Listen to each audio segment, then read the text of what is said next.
Olá pessoal, bom dia, boa tarde, boa noite, tudo bem com vocês? Estamos de volta a mais um vídeo, mais uma aula de história, história sem complicação. Vamos juntos, vamos aprender juntos. Hoje nós vamos falar de um tema básico, tá bom? Vamos falar sobre a revolução que mudou o mundo, né? Vamos falar, né, o dia que o povo derrubou a monarquia mais poderosa da Europa. Vocês sabem do que eu estou falando? É. Hoje nós vivemos uma democracia e nós devemos muito a esse momento da história. É muito importante você conhecer esse momento da história, tá bom? É. O rei e a rainha perderam a cabeça nessa história, né? Então você sabia que houve um momento na história em que o povo, cansado da fome, dos impostos e da desigualdade, decidiu enfrentar a monarquia mais poderosa da Europa? No final do século XVIII, a França era um país rico, mas profundamente injusto. Enquanto o rei Luís XVI e a nobreza viviam cercados de luxo no Palácio de Versalhes, o povo passava fome nas ruas. Era um absurdo, né? Eles gastavam todo o dinheiro, né? Todo o dinheiro ali, e deixavam o povo sofrendo, faziam festa nos palácios. A sociedade francesa estava dividida em três grupos chamados de Estado. O primeiro Estado era o clero, o segundo era a nobreza, né?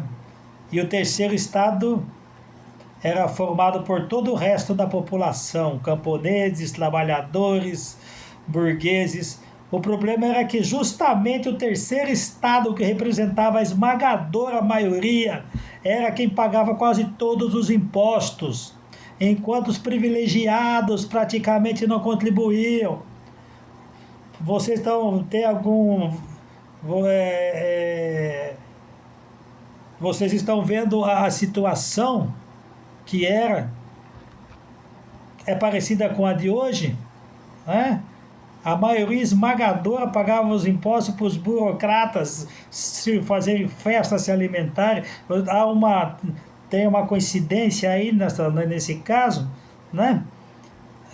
A situação ficou insustentável quando crises econômicas, más colheitas e o aumento do preço do pão levaram a população ao desespero.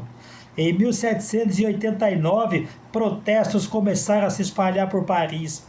O estopim veio no dia 14 de julho, quando uma multidão invadiu a Bastilha, uma fortaleza usada como prisão política e simbólica do poder absoluto do rei. A queda da Bastilha marcou o início da Revolução Francesa. A Bastilha era uma prisão, né? É lá que ficavam os presos. Então, lá foi derrubaram, né? Caíram.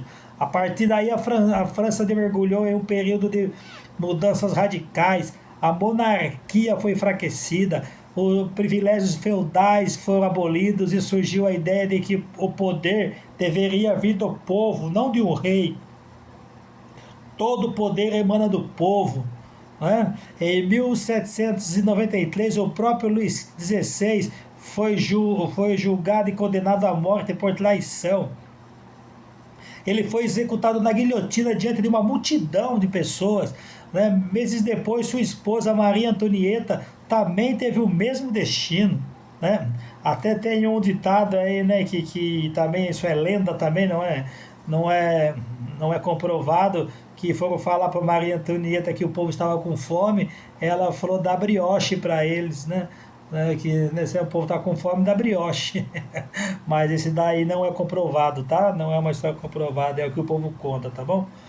Mas a revolução não trouxe apenas liberdade, ela também mergulhou o país em um período de violência conhecido como terror, quando milhares de pessoas foram executadas sob suspeita de serem inimigas da revolução.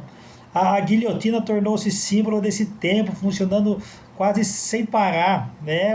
Era horrível, sabe?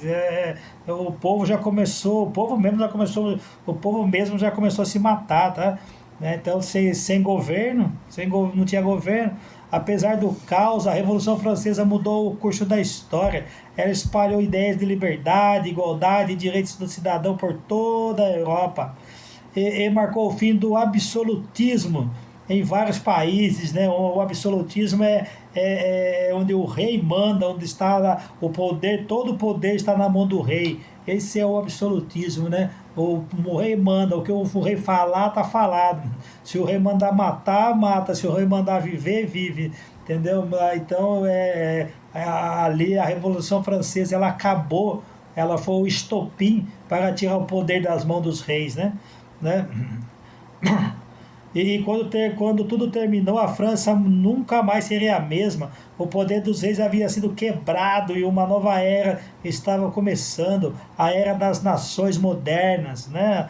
É, é, é, e é famoso, né? Esse tema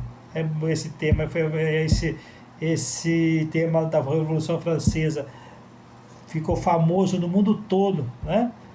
Levando outros países também a terem a revolução, né? Então a diferença entre revolução e reforma, né? Eu lembro de Martin Lutero fez querer a reforma, né? A reforma é você pegar uma casa e que ela está pronta e dar uma reformada, uma ajeitadinha nela. A revolução é destruir tudo e começar tudo de novo, entendeu? Essa você pega, quebra, destrói tudo e começa tudo de novo. Então a Revolução Francesa ela aconteceu assim, né? Ela destruiu tudo e começou tudo de novo. E hoje nós vivemos numa democracia devido à à Revolução Francesa, né? Entendeu? Então, isso foi o que aconteceu. Nós vamos no outro vídeo que virá, nós vamos falar sobre Constantinopla, tá bom? Fica com a gente, não esquece de curtir nosso canal, se inscreve no nosso canal, fica com a gente aí, curte, compartilha, sempre esteja com o seu caderninho na sua mão, sua caneta, para você estar copiando, porque concursos virão por aí, o Enem ano que vem, nesse ano, final do ano, e vamos aprender conosco história sem complicação.